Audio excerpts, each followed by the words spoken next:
Hello, my name is Sarah. I'm a researcher. I do research on decentralized systems, and today I will be talking about fighting deplatforming and censorship on OnlyFans. Okay.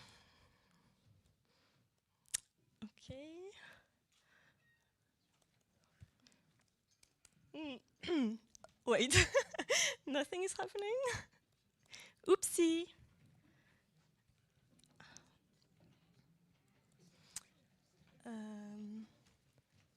Oh, okay. Got it. Yeah. Sorry, sorry about this. So let's go again. So let's start by giving a bit of context here. So when COVID hit in 2020, most of the sex work industry had to move online, and this is for obvious reasons, because we had lockdowns and restriction, and in-person work was not possible. However, many sex workers have indicated that by moving their work online, they have improved their physical safety, and also they found that this was more lucrative. So altogether, even after COVID and after restrictions were lifted, they decided to stay online. So during COVID, one platform that gained significant popularity is OnlyFans. So it's very popular, so probably you've heard about it. It's a subscription platform. So what it means is that you will need to buy a subscription, a monthly subscription, in order to have access to that creator content. So as I said, it's gained like huge popularity during COVID. There's now over 1 million content creators on OnlyFans, hundreds of millions of users, and they generate billions in revenue. So in 2021, OnlyFans unexpectedly announced that they will ban explicit content from the platform. And this is despite the fact that sex workers are the one that made the platform like popularity and success. So there was a huge backlash. And again, think about it, like this was back in 2021. We still had COVID restrictions in a lot of places in the world. So for a lot of people, really, like OnlyFans was their main revenue. So this would have been like a very, very terrible decision for really like millions of creators. So thankfully, OnlyFans decided to revert their decision because of this huge backlash. But very sadly, for sex workers, this is nothing new. They have been under constant threat from centralized platform. For example, all the financial services, PayPal, Venmo, Buy Me a Coffee, all of these, they ban sex workers. Not talking about like Instagram, TikTok, even if you don't do sex work, which is not allowed on Instagram and TikTok, if you are a sex worker, usually you will be banned or shadow banned completely, arbitrarily. And as I've just said, like OnlyFans just one day decided that they will just like ban explicit content. So they are really like the main victim of censorship online, really. And as a matter of fact, most of the online sex workers on OnlyFans cite deplatforming as their #1 concern. So as a result of all of this, there have been a lot of platforms that emerged recently, whether in Web 2, but also in Web 3. Most of them would be like NFT platforms. And honestly, like I put a few on my slides, but there are like many more. They will not all fit in one slide. It's becoming hugely popular. However, having all of these different platforms, it's really a pain point for both creators and fans, because creators, if they want to reach all of their fans, they will need to be on all of these platforms. They will need to spend a lot of time posting on every website. And similarly for fans, either they have to be on multiple different platforms, or they will not have access to all of their creators in one place. And also, it's not great for platforms because they have to fight against a huge network effect. And as I've mentioned at the beginning of the talk, OnlyFans is so big that it's really hard for platforms to compete. So recently, there has been like a paradigm that gained popularity, which is about building protocols, not platforms. So the idea is that as before, we will have a lot of different platforms, a lot of different applications, but unlike what we had before, this platform will form a federated network. So what it means is that, so here on my slide, the purple diamonds are platforms, and they will basically all exchange data with one another. And so what this means is like you can register on one platform and follow the content of someone that is registered on another platform because they all interoperate. So this is great because it means that you have full profile portability. So let's say you register with platform A, and then platform A decide that they want to ban, explicit content. Well, you can just go to platform B, and you will not use your follower, your following, anything, your content, everything will still be here. So basically, you don't have any deplatforming concern. Like even if a platform was to deplatform you, you can just take everything you have and go to another platform. You don't lose anything. And also, this is great for platforms because there's no lock-in effect. So if you are a new platform and you come and you have a better UI, better content moderation, content curation, you can just come and attract new users, and they can come with all of their content, all of their social graph. So it makes the move like much easier. So really, it's easier for a platform that has better UI to succeed compared to starting from scratch. So you've probably heard about all of these platforms that implement this paradigm of building protocols, not platform, that I've mentioned. So Mastodon is probably the most popular one. Blue Sky is quite recent. They are in closed beta.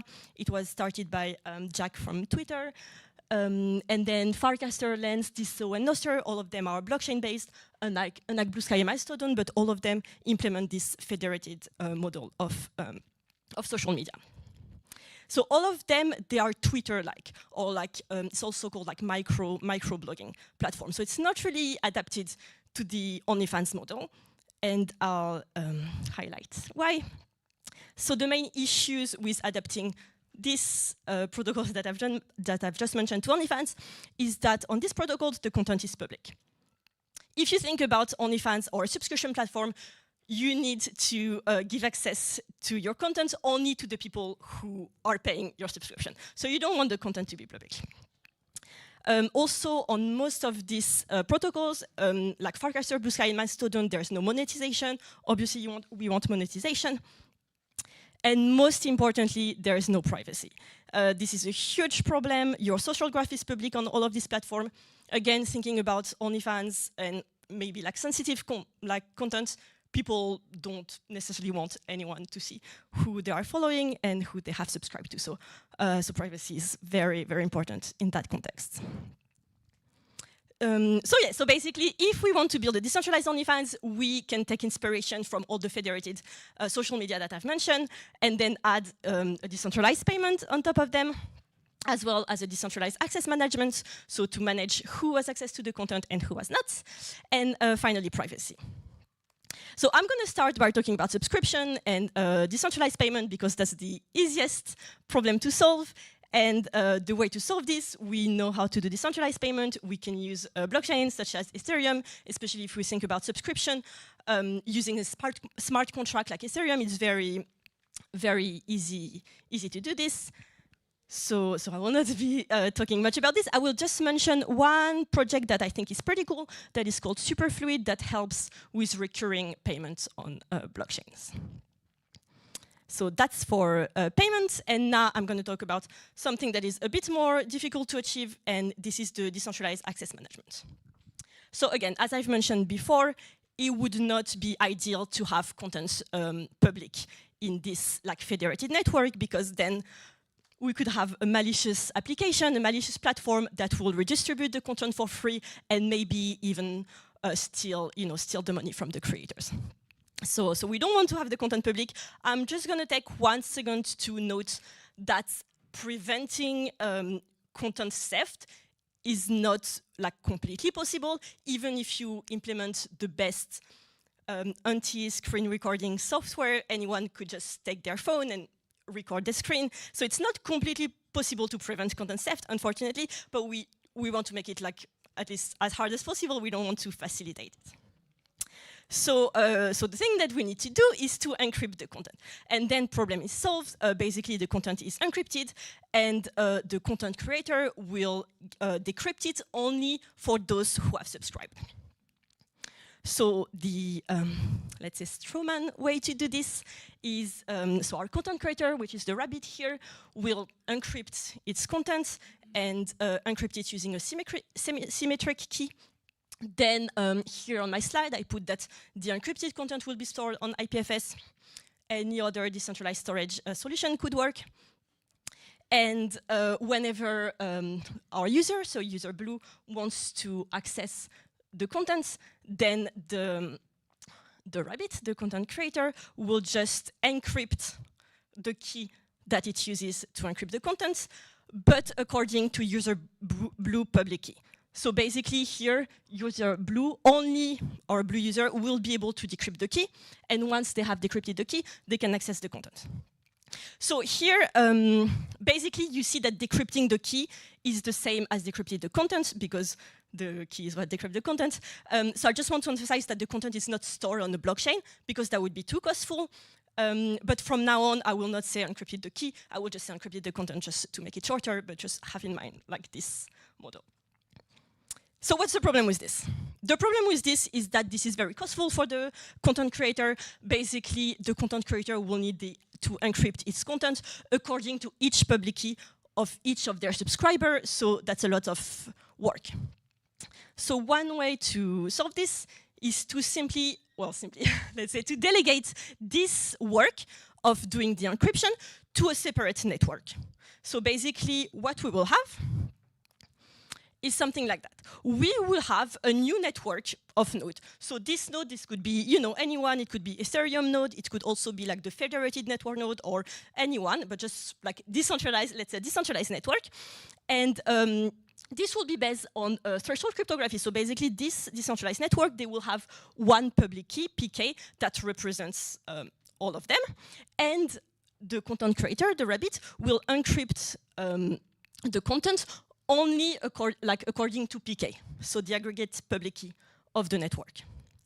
And then what would happen, like the content creator can just go offline, do whatever they want, and when users want to access the content, they will submit a request on a smart contract on chain, and the network, the separate network, will do the re-encryption such that user, like the blue user, can decrypt the content. So basically, they do the work of re-encrypted the content every time for every user. And again, I've talked about threshold cryptography. So as long as some threshold T out of n nodes are honest, then like this will be done in a secure way. Every user that has the right to access the content will be able to access the content, and every user that does not have the right to access the content will not be able to access it, assuming that T out of n nodes are honest. So just to summarize a bit what I've said so far, so what I've said is like we have a federated network of platforms. So again, this platform, they do like mostly the UI, content moderation, content curation, whatever. Payment are processed on Ethereum. We can use IPFS to store the encrypted content, and also we have a re-encryption network that ensures that everyone who needs to decrypt the content can do so. So I have not gone into the details of the re-encryption network and the threshold network because that would take too much time for this talk. But I just want to mention these three projects. If you want to look them up and look at the cryptography behind this re-encryption network, yeah, check this out. Last thing I want to mention is privacy. So as I've mentioned before, like subscription will happen on a smart contract. So basically what we want to do is have private smart contracts. And this is becoming possible thanks to zero-knowledge proof. So again, here I will not go into the details because that's almost the end of the talk, but I'm just gonna mention two projects that I think are pretty cool that are doing private smart contracts. So same, you can look this up. And before finishing my talk, I just want to mention a few open problems with everything I've just said. So first, I've mentioned that the content could be stored on IPFS. However, IPFS is not really like high performance. So if you think about an app like OnlyFans, you do want to have a high performance. So this is not ideal, and it really doesn't exist as of today, high-performance decentralized storage. Also, the whole re-encryption network that I've mentioned, you can see that it's not really scalable. You still need to have like one request and one response per view. So I think doing it in a more scalable way is also an open problem.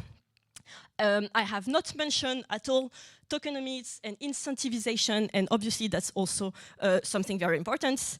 And so, yeah, that's it. If you are interested in these open problems, feel free to contact me. And otherwise, thank you very much for your time.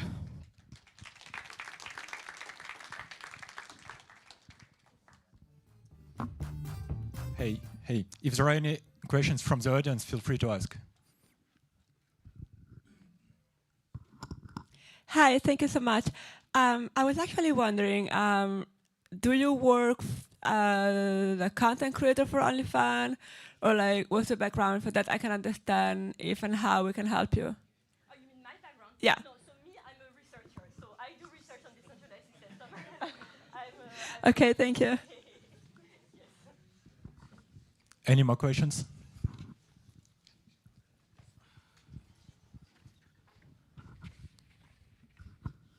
Hi, I'm a developer for Not Safe for Work, so I understand your problem quite a lot.